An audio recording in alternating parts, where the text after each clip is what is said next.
எந்த ஒரு ரெஸ்லிங் செய்திகளையும் மிஸ் பண்ணாமல் இருக்க சப்ஸ்கிரைப் பண்ணி பெல் ஐக்கானை கிளிக் பண்ணி வச்சுக்கோங்க. இன்டர் கான்டினென்டல் சாம்பியன்ஷிப்பை பார்த்தீங்கன்னா லாங்கஸ்ட் ரெஜினா ரொம்ப நாள் வச்சுருக்கவர் தான் குந்தர். அவர் சமீபத்தில் பார்த்தீங்கன்னா பல டிஃபெண்டிங் பண்ணிட்டாரு. யாராலையுமே குந்தரை வீழ்த்த முடியலை. இது உங்கள் எல்லாருக்குமே தெரிஞ்ச விஷயந்தான்.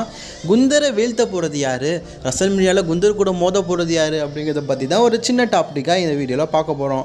So welcome to wrestling king Tamil.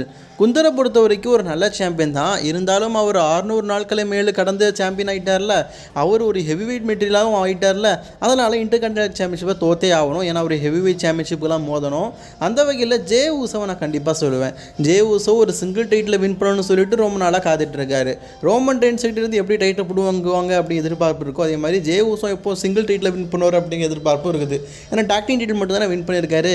So அதனால் குந்தருடைய கதையை முடிச்சு இவர் இன்டர் கான்டினென்டல் சாம்பியன் ஆனால் ரசிகர்கள் மத்தியில் ஒரு மிகப்பெரிய வரவேற்பு கிடைக்கும். மெயின் ஈவென்ட் ஜே ஊசோ அப்படிங்கிற பேருக்கு ஏற்ற மாதிரி ஏதாவது ஒரு மெயின் ஈவென்ட் ஷோவில் வின் பண்ணால் உண்மையிலேயே நல்லா தான் இருக்கும். சரி, இவர் இப்போ குந்தர் கூட தான் ஸ்டோரி லைன் போகிறதுக்கு தயாராக இருக்கிறாரு. மேபி இவருக்கு லக்குக்கு எதாவது அடிச்சதுன்னா இன்டர் கான்டினென்டல் சாம்பியன்ஷிப்பை பார்த்தீங்கன்னா குந்தர்கிட்ட இருந்து வாங்குற வாய்ப்பு கிடைக்கலாம். அடுத்தது ப்ராக் லெஸ்னர். பட் ஆனால் ப்ராக் லெஸ்னர் இப்போ சமீபத்தில் ஏற்பட்ட பிரச்சனைனால WWE இல்லை. மேபி ப்ராக் லெஸ்னர் இருந்திருந்தாருன்னா கண்டிப்பாக நான் சொல்கிறேன் குந்தர் வர்சஸ் ப்ராக் லெஸ்னருக்குள்ளே ரெஸ்ல்மேனியாவில் நடந்திருக்கும். ப்ராக் லெஸ்னர் சாம்பியன்ஷிப்பை வின் பண்ணியிருப்பார். ஏன்னா பார்ட் டைம் சாம்பியனாக இப்போதைக்கு லோகன் பால் இருக்கும்போது நம்ம Prague Lesnar part time inter continental champion ஆக மாட்டாரா? அடுத்தது ஷேமஸு. சமீபத்தில் ஷேமஸ் பார்த்தீங்கன்னா வெளியிட்ட அறிக்கை கொஞ்சம் சர்ச்சையை கிளப்பியிருக்குது. அதாவது இன்டர் கான்டினென்டல் சாம்பியன்ஷிப்பை 600 நாட்கள் மேலே வச்சுருக்கிற குந்தர்கிட்ட நீ 600 நாளில் எத்தனை நாள் வேணால் வச்சுக்க, பிரச்சனை இல்லை. ஆனால் உன்னுடைய இன்டர் கான்டினென்டல் சாம்பியன்ஷிப்பை தோக்குற அப்படின்னா அது ஒரே ஒரு ஆள் கிட்ட தான், என்கிட்ட தான்.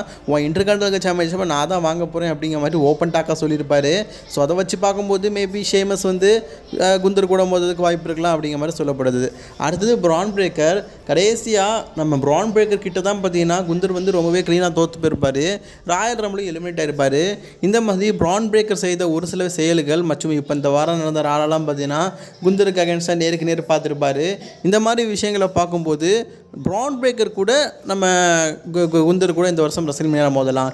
பிரான் பிரேக்கர் வர்சஸ் குந்தருக்குள்ளே NXTலாம் நடந்திருக்குங்க. NXT சாம்பியன்ஷிப் மேட்செல்லாம் நடந்திருக்குது. அந்த மேட்ச்லலாம் குந்தரை தெறிக்க விட்டு குந்தரை பீட் பண்ணி தன்னுடைய NXT சாம்பியன்ஷிப்பெல்லாம் பார்த்தீங்கன்னா வின் பண்ணியிருக்காரு. அது மட்டும் இல்லாமல் குந்தர் கடைசியாக WWEயில் இது வரைக்கும் பார்த்தீங்கன்னா அவர் தோற்றதே கிடையாது, பின்ஃபால் பண்ணி தோற்றதே கிடையாது. அவர் தோற்றுருக்காருன்னா ஒன்று கவுண்டன் முறையில் இல்லாட்டா ரோல் அப் பண்ணி இந்த மாதிரி தான் தோற்று போயிருக்காரு. க்ளீனாக தோற்றதே கிடையாது. அவர் க்ளீனாக தோற்ற ஒரே ஆளுன்னு கேட்டிங்கன்னா கடைசியாக நிறைய பேர் தோற்றுக்காரு. ஆனால் கடைசியாக தோற்றது யார்கிட்ட பார்த்தீங்கன்னா பிரான் பிரேக்கர் கிட்ட தான் NXTயில் தோற்றுருக்காரு. மேபி பிரான் பிரேக்கருக்கும் இந்த லக்கு அடித்தாலும் அடிக்கலாம்ல.